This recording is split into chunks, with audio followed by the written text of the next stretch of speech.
ஜெய் குருதேவ்.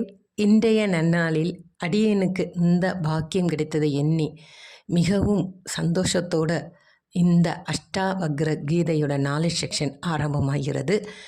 இந்த வாய்ப்பை அடியேனுக்கு அருளிய எனது தாய் தந்தையருக்கும் என்னுடைய அனைத்து முன்னோர்களுக்கும் இந்த பிரபஞ்ச சக்திக்கும் என்னுடைய அனைத்து குருமார்களுக்கும் இந்த சரீரத்திற்கும் அனைத்து தெய்வங்களுக்கும் அடியேன் அவர்களின் பொற்பாதங்கள் தொட்டு நமஸ்காரம் செய்துவிட்டு இந்த அஷ்டாவக்ர கீதை வர காரணமாக இருந்த ஜனகர் மன்னருக்கும் அஷ்டாவக்ரருக்கும் அவர்களின் பாதங்கள் தொட்டும் அடி நமஸ்காரம் செய்கின்றேன்.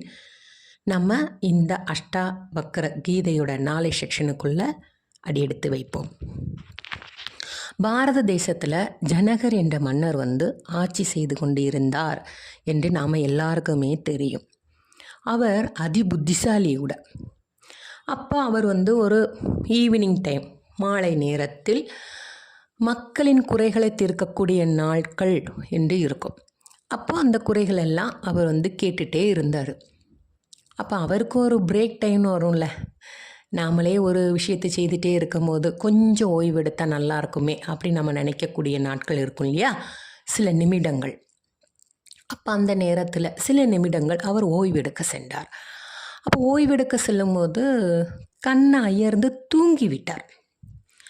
தூங்கினோன்னா அவருக்கு ஒரு கனவுன்னா அது ஒரு சாதாரண கனவல்ல என்று சொல்ல முடியாது. தன்னுடைய நாடு, நகரம், மக்கள், ஏன் நாம கூட, இந்த ஜனகர் கூட ஒரு வெள்ளத்தில் அடித்து செல்வது போலவும் இந்த நகரமே மூழ்கி இருப்பது போலவும் அவருக்கு ஒரு கனவு வருது. என்னடா இப்படி நம்ம ஒரு கனவு காண்கிறோமே அப்படிங்கிறவரால் எழும்பக்கூட முடியல. அதுலேயும் ஒரு பாயிண்ட் என்னன்னா, அவருக்கு நல்ல பசி. யாராவது ஒரு ரொட்டி துண்டு தரமாட்டாங்களா? அவர் அலையிறாரு, அந்த வெள்ளத்தில் மிதந்து நடக்கிறாரு, பசிக்குது. ஆனால் இந்திய ஒரு பாரம்பரியம் இருக்குல்ல, நம்ம பாரத தேசத்தோட பாரம்பரியம் என்ன, நம்ம சாப்பிடும்போது யாராவது அருகில் இருந்தாங்கன்னா அவங்களுக்கும் நாம் உணவு அளிக்க வேண்டும் என்று இந்த இந்திய தர்மம் உண்டு. ஆனால் ஜனகர் தனக்கு ஒரு ரொட்டி துண்டை யாரோ ஒருத்தங்க கொடுத்துருக்காங்க, ஆனால் அவர் அந்த பாரம்பரியத்தை நினச்சி கவலைப்படுறாரு. ஏன்னா அந்த ரொட்டி துண்டு அவங்களுக்கு போச்சுன்னா நாம் எப்படி பசியாருவோம் அப்படின்னு நினச்சி கிடைச்ச ரொட்டி துண்டை அவர் என்ன பண்ணுறாருன்னா மறைவிடமாக அமர்ந்து சாப்பிட போகிறாரு. ஆனால் அங்கேயே அவருக்கு ஒரு சோதனை காத்திருந்தது. ஒரு கழுகு பறந்து அந்த ரொட்டி துண்டை எடுத்துகிட்டு போயிடுச்சு. ஐயோஹோ என்று சொல்லி அலறியபடி அவர் எந்திரிச்சிடுறாரு. அப்போதான் அவருக்கு தெரியுது நாம் கண்டது கனவு அப்படின்னு. பயந்துட்டார். என்ன இப்படி ஒரு கனவு கண்டிருக்கோம், ஒரு வேளை ஈவினிங் டைம் சாப்பிட்ற டைம் வேறு ஆயிடுச்சு, அதனால இப்படி ஒரு கனவு வந்ததா அப்படின்னு நினச்சி. இருந்தாலும் அவர் மன்னர் இல்லையா, அவங்கெல்லாம் அப்பப்போ அந்த கேள்விக்கான பதிலை உடனே அவங்களுக்கு தீர்மானம் கிடச்சிடணும். உடனே அரசவே கூட்டியாச்சு, தன்னோட கனவை பற்றி சொல்லியாச்சு. கனவை பற்றி சொன்னால் அவங்கவுங்க அவங்களோட பாயிண்ட்டை சொல்கிறாங்க. ஆனால் அவருக்கு எதுலேயுமே திருப்தி இல்லை. அப்போதான் ஜனகர் மன்னருக்கு அஷ்டாவக்ரரை பற்றி தெரிஞ்சது. அவர் ஒரு பிரம்ம ஞானி, அவர் தான் நமக்கு இதுக்கு தீர்வு காண முடியும் என்று சொல்லிட்டு அவரை அழைத்து வர கட்டளையிடுகிறார். அவரும் வராரு. ஆனால் அவரை பார்த்தோன்னே எல்லாருமே சிரிக்கிறாங்க. ஏன்னா அவரோட உடல் முழுக்க அஷ்ட கோணலாக இருக்கும். அஷ்ட என்றால் 8. அதாவது எட்டு எப்படி இருக்கும், ஒரு வளைஞ்சி நெளிஞ்சு, அது போல் அவரோட உடல் அமைப்பு. ஒரு கை நீளமாக இருக்கும், ஒரு கை குட்டையாக இருக்கும், கால் நீளமாக இருக்கும், கால் குட்டையாக இருக்கும். அவரை பார்க்கவே ஒரு அஷ்ட கோணலாக அடுத்தவர்கள் முகம் சுளிக்கும் அளவுக்கு அவரோட பாவனை தோற்றம் இருக்கும். அப்போ எல்லாரும் நினச்சாங்க, இவர் எப்படி நம்ம மன்னருக்கு தீர்வு காண முடியும்? ஆனால் அஷ்டாவக்ரரை பற்றி புத்திசாலியான ஜனகர் மன்னருக்கு தான் தெரியும் அவர் ஒரு பிரம்ம ஞானி அப்படின்னு. மற்றவங்களுக்கு அவரை பற்றி தெரியறதுக்கு முடியல. அப்போ எப்படி பகவத்கீதையில் வந்து கிருஷ்ணர் வந்து அர்ஜுனன் குழப்பமடைந்த வேளையில் அவனுக்கு கீதையை உபதேசம் பண்ணி ஞானமடையும் செய்தாரோ, அதே போல் ஜனகர் மன்னர் குழப்பமடைந்த வேளையில் இந்த அஷ்டாவக்ரர் வந்து இந்த கீதையை, அதாவது அஷ்டாவக்ரருக்கும் ஜனகருக்கும் நடந்த உரையாடலையே அஷ்டாவக்ர கீதை என்று பொருள். அஷ்டாவக்ர கீதை வந்து இதுவும் பாடல் வடிவமாக தான் இருக்கும். இதை படிக்க படிக்க நாமக்கும் குழப்பங்கள் தீரும் என்கிறது நம்பிக்கை. சரி, அஷ்டாவக்ரா பார்த்தாச்சு, வந்தாச்சு. உடனே ஆரம்பமாகிறது.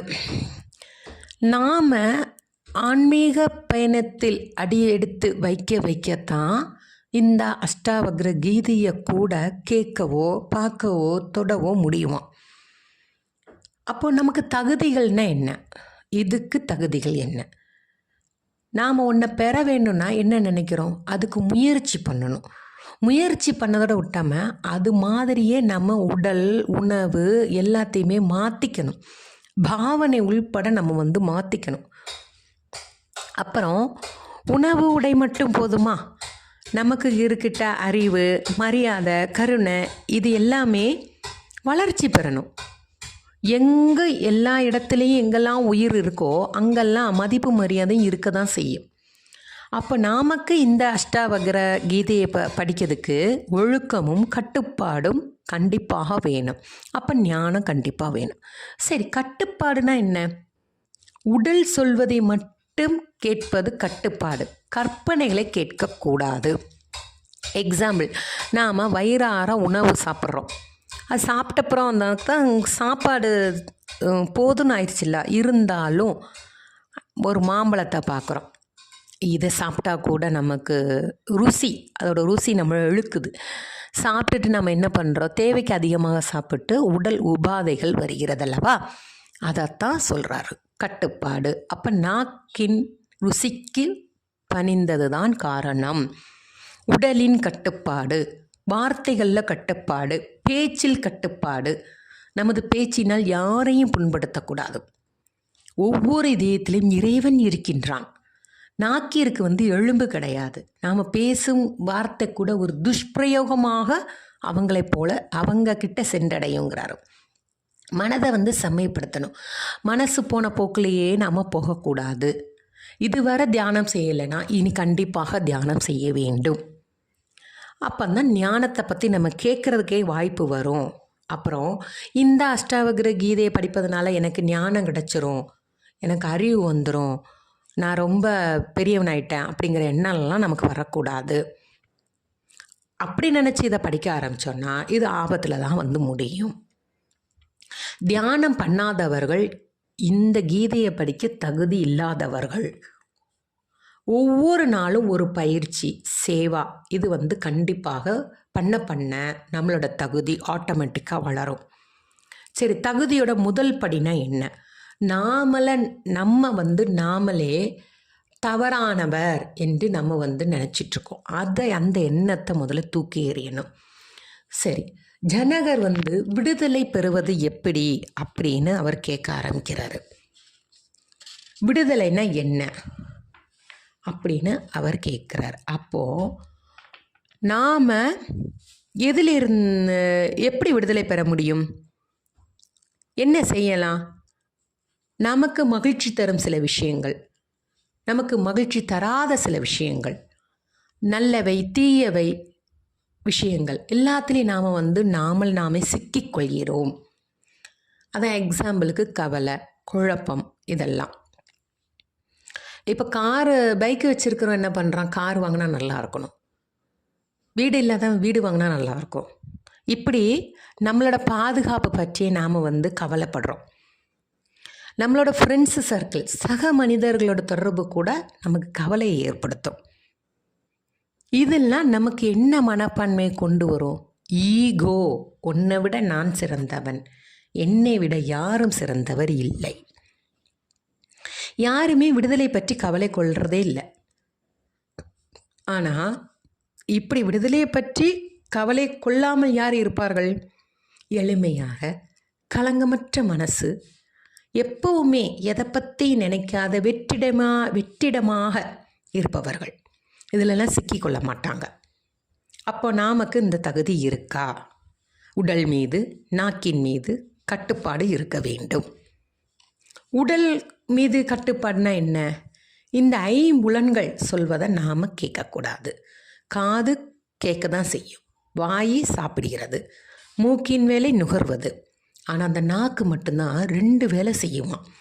ஒன்று பேசும், ஒன்று சாப்பிடும், ருசிச்சு சாப்பிடும்.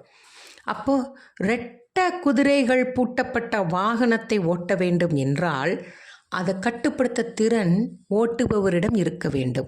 அப்போ நமக்கும் இந்த நாக்கு கட்டுப்படுத்த, நல்ல விஷயங்களை பேச நாம தான் உபயோகப்படுத்தணும். கன்னட மொழியில் இதற்கு அழகான ஒரு உதாரணம் இருக்குது. பழமொழினே போட்டிருக்காங்க. உங்களது வார்த்தைகள் தான் உங்களை சுற்றி சிரிப்பையோ வெறுப்பையோ விரோதத்தையோ ஏற்படுத்துகின்றன. காலையில் ஃபுல்லும் நம்ம பக்திமானாக இருக்கோம், நைட்டு அந்த கடவுளை கூட திட்டுறோம், கூசாமல் திட்டுறோம். பஜனையில் கூட நாம் பாடும் வரியில் கூட இருக்குது சித்தச்சோரா என்ற வார்த்தை. அது சித்தச்சோரா அப்படின்னு என்னது? ஸ்ரீகிருஷ்ணரை நாம் என்ன சொல்கிறோம்? நீ ஒரு கள்வன், என் மனதை திருடி விட்டாய். நவநீத சோரா. நவநீதம் என்றாலே வெண்ணெய், அதாவது வெண்ணெய் போன்று மனம் படைத்தவன், இந்த க்ஷணத்தில் இருப்பவன் என்று பொருள். நீ கல்லை போன்று அன்றி வெண்ணெயை போன்று மிருதுவான மென்மையான மனமும் இதயமும் உடையவன். நீ எதிலும் பற்றிட்டு இருப்பவரை கூட அந்த கல்வன் பிடித்து கொள்வானாம். அதாவது தனிமையில் இருப்பாங்களா, அவங்கள கூட இந்த ஆன்மீகம் வசீகரப்படுத்தும். அப்போ பாரத நாட்டோட மரபு என்ன? எதையுமே கேட்காமல் சொல்லக்கூடாது. யாராவது கேள்வி கேட்டாங்கன்னா பதில் சொல்கிறது கூட ஒரு ஞானியர் நியதி வச்சுருக்காங்க. இதை நாம் மனசில் பதிய வைத்து கொள்ளணும். என்ன ஆலோசனை கேட்டாலும் நாம் உடனே சொல்லக்கூடாது. அந்த கேள்வி பதிலுக்கு அவங்க தகுதி இருக்கா, அந்த எப்படிப்பட்டான கேள்வி, அதெல்லாம் நாம் முதல்ல பிரயோகம் பண்ணிக்கணும். இந்த கேள்விக்கு தான் பதில் சொல்லணும், இந்த கேள்விக்கு பதில் சொல்லக்கூடாது அப்படிங்கிறத நாம் தீர்மானம் பண்ணிக்கணும். ஏதோ கேட்குறாங்க அப்படின்லாம் சொல்லக்கூடாது. சிலவங்க அவங்களோட மனவேதனை கவலைகள் காரணமாக கேள்விகள் எழுப்புவாங்க. அதுக்கெல்லாம் நாம் பதில் சொல்லணும்னா அவசியமே இல்லை. அந்த சமயத்தில் நாம் ஒரு புன்சிரிப்போட அந்த இடத்தை விட்டு நகர்ந்து போக வேண்டும். அப்புறம் பணிவில்லாத கேள்விக்கு பதில் சொல்ல வேண்டிய அவசியமே இல்லை. மௌனமாக இருப்பதே உத்தமம். அப்போ கேள்வி எப்படி கேட்கணும்? வேற ஒன்றுமே இல்லைங்க. என்னன்னா, கேள்வி கேட்கும்போது ரொம்ப பணிவாக, பக்தியாக, அன்போட நாம் கேள்வி கேட்கணும். அப்போதான் அந்த கேள்வி சரியான நேரத்தில் கேட்கப்பட வேண்டும். இல்லை என்றால் அப்பவும் புன்னகை தான் உங்களுக்கு பதிலாக வரும். சரி, நாம் கேள்வி எப்படி கேட்கணும் அப்படிங்கிறதையும் சொல்லிட்டேன். இனி ஜனகர் மன்னருக்கு